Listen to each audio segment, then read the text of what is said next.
It's pretty hard to see down in there, but it's just covered in like surface rust. It's really not horrible. Obviously, like right there, you can kind of see it. There's a small spider, I don't know, cocoon, whatever they call them. There's a few of them in there, but just took this old broom handle and then just taped a wire brush to it to break up some of that. What I'm thinking about doing is using some of this fast ditch we got from Eastwood. Put that on a rag, shove that down there, and then spray some of this rust encapsulator down in there too. Entry point originally was right here. You know, the bed frame or the bed side come up to here, but there was nothing stopping any moisture from getting in. And obviously right here, there's an opening. I can actually kind of get my finger under there. I'm going to have to seam seal that and obviously seam seal this too. So all the way down. Same thing on there. And surprisingly, it is fairly straight. I don't have any major dents or anything to worry about. Grind it down. Strip that paint. Should be good to go.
Took a paint eater and cleaned off all the old paint and some of the rust that was on here. Actually, I did both sides. You only saw one because you know it's pretty boring, but all of that came from that, so definitely wear your protective equipment. But I'm going to get a closer look here. Alright. Not too bad. It might be a little hard to see here, but a couple little pits, not awful at all. They're actually really good. A little bit of rust here, but I think I can work with that.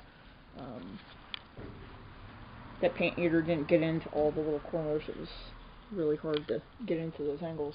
I don't know what that was. Somebody drilled a hole or somebody shot a bullet through it. I don't know, it looks like about a 22. Anyway, it looks pretty flat, but until you run your hand over it, obviously 50 years of having things roll around in the bed of the truck. Like there's a big knot right here, big bow right here. This one's actually really flat. This one's got a little bit of a bow in it too, and you can actually tell when you put the ruler on. So, that one's the worst. And then this one actually is pretty flat until you get right there. But overall, not bad at all. I mean, that's the top rail. Little bit of a hole right there. That's where the rivet, or not the rivet, I'm sorry, but the spot welds went through. Actually, kind of like right on that line. You can see them all right down there. And that's the edge. Pretty good. This edge is pretty cleaned up. That's the one I'm going to weld to. The corner I'll need to fix. And hard to tell, but still looking there, it's still pretty nasty. I'm going to go ahead and throw the rust encapsulator paint down in there. I do want to clean up that hole and weld in a new piece. Like right here, I want to chop that out and weld in a new one. Shouldn't be too bad, or I could probably just put in a screw or something and yank that back out, fill it in.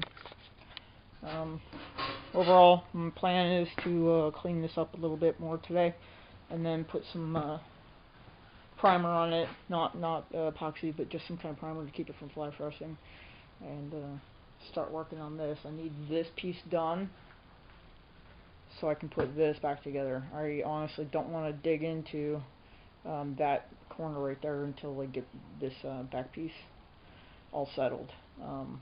But yeah, a couple paint eaters and they're pretty good. I actually got these, I think, from Eastwood. There's no name tag on them, but I got them. I'm pretty sure I got them from Eastwood, but not too bad. Well, the table actually worked out pretty well. I just gave it a shot. I was practicing a little bit before I even attempt to want to start welding on anything. I got the Hobart out. Let me show you what I was working on here.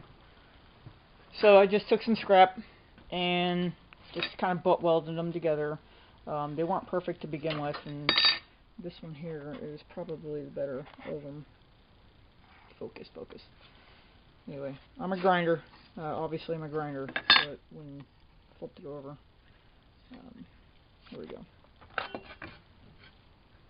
I was having trouble with the wire speed for some reason. Getting this tensioner to work properly, it kept getting stuck. You know, I play with it here and there, and it seems to be doing alright, but I also have to play with voltage, or not voltage, I guess it's I don't know, whatever, the amps. I have to play with this a little bit. You know, for 16 gauge it says 2 and 25. I actually at one point had to lower it down to 20, but 25 is pretty close to what I'm doing. The forward panel is dry. I put just a quick coat of like primer on there just to keep it from flash rusting. Probably going to take this down. It's really not as bad as I thought it was. Obviously I'm going to have to fix some of this stuff, but there's some dents in here, and if you look at it you can kind of see them. There's one right here, you'll see it right there. So anyway, that's it for now. Gonna clean up my mess here, and I don't know, it's I don't have any sure what time it is. Let's see, it's approaching 5 o'clock, so I think I'll go ahead and close up for the night, and then get some dinner, and then back to work tomorrow. Anyway, you guys have a good one. Take care.